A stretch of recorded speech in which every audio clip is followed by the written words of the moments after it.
Ibihe byiza kandi ndabasuje abakunzi mwese ba Imbuto Update News. Ahangaha ni mu rugo rw'amakuru aba agezweho ari mu Rwanda ndetse no hanze y'u Rwanda, mu mikino, muri politiki ndetse no mu myidagaduro. Aka kanya rero mbazaniye amakuru meza kandi agezweho ku bakunzi ba Rayon Sports. Mbazaniye breaking news muri transfer, amakuru rwose umuriro wese agomba kwishimira, kubera ko ari amakuru agomba gutuma yumva atuje, yumva ko umwaka utaha agapira mu kibuga kazaba kagenda kandi kanyoroshe neza cyane, kuko ni transfer nziza ikipe yakoze. Ya transfer rwose aba ari ya sezo, kuko yasinyishije umusore abazi Youssef wanyuze muri ino kipe, bavuga ko ari fotokopi ye. Urebye uburyo abatwara agapira n'uburyo atanga amapase, ubona ko rwose ari umusore mwiza cyane ugomba kuzashimisha abareyo. Namwe murabizi abara bagapira kabo noneho muri stade Amahoro, stade yuzuye rwose, yakubise yuzuye nko kuri Super Coupe ejo bundi.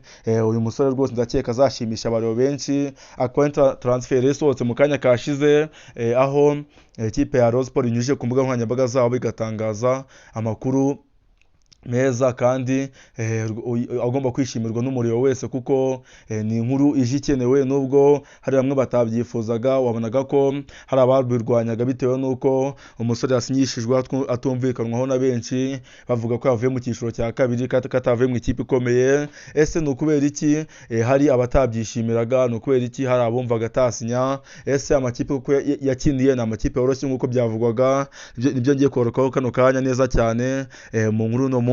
Nizera ko abareba rwose tugomba kubana neza cyane, mukishimira iyi transfer ikipe yanyu ikoze, dore ko ari umukinnyi ugomba kuzabageza kure kandi heza mu rugendo muri rwo kujya mu matsinda ya CAF Confederation Cup, nkaho ari irushanwa ya Afurika muzitabira, ndetse na Super Coupe mugomba kuba mwatwara kuri match izabanza mbere yuko sezitangira. Akaba ari match nagindutse izaba ku itariki 3 z'ukwa munani. Byumvikana ko nta minsi myinshi irimo.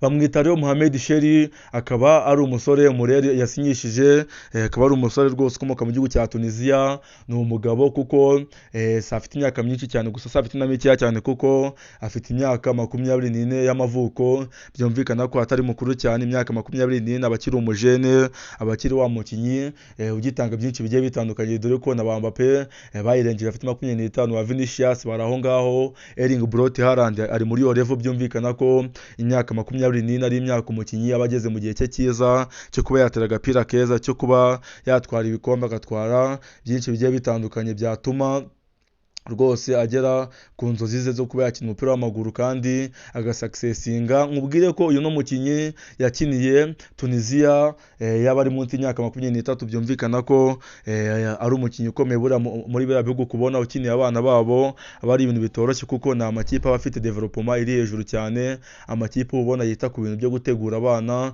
Si nko mu Rwanda usanga nta bintu byo gutegura abana bihaba, kuko hari aho usanga abana rwose bategurwa. Mwarabibonye ejo bundi ikipe ya Tunisia ya CHAN, ari abakinnyi babakina imbere mu gihugu banyabitse u Rwanda bimwe bibi cyane rwose, baturusha umupira. Ubona ko ari abakinnyi baba barateguwe, ubona ko ari abantu bitoza, ubona ko ari abantu baba baranyuze mu tudemi, bakina ibintu baba bazi, atari ba bantu bakina ibintu biboneye, bya bintu babipfuye kubaho. Rero uyu nguyu Mohamed Sheri akaba rwose yakiniye Tunisia, aba ari munsi y'imyaka 23. Byumvikana ko ari umwe mu bakinnyi bahabwaga amahirwe yo kuzakina na Tunisia y'abakuru, iyo biza kuba byaragenze neza. Gusa ntabwo byaje kumuhira 100%, kuko yagiye ahindura amakipe, aho kuva mu mwaka w'ibihumbi 2018 uyu nguyu Mohamed Sheri yaje kuba yarari 2018 kujya kuri 2020. Byumvikana ko ari imyaka 2 yakinaga ikipe ya Sfaxi Railway Sport Club yo mu gihugu cya Tunisia, aza kuyivamo. Indi kipe yagiyemo kuva 2020 kugera 2022 ntabwo yabashije kuba yamenyekana. Gusa kuva 2022 kugera 2025 yakiniraga ikipe ya Oceano FC yo mu cyiciro cya kabiri mu gihugu cya Tunisia. Ari byo abantu benshi bakundaga bibaza impamvu Murera isinyisha umukinnyi wo mu cyiciro cya kabiri muri Tunisia, bakibaza niba urwego rwo muri Tunisia icyiciro cya kabiri ari urwego rwiza ku buryo umukinnyi yavayo akaza mu cyiciro cya mbere mu gihugu cy'u Rwanda. Gusa ababonye imyitozo mu Nzovu bavuga ko ari umukinnyi mwiza rwose,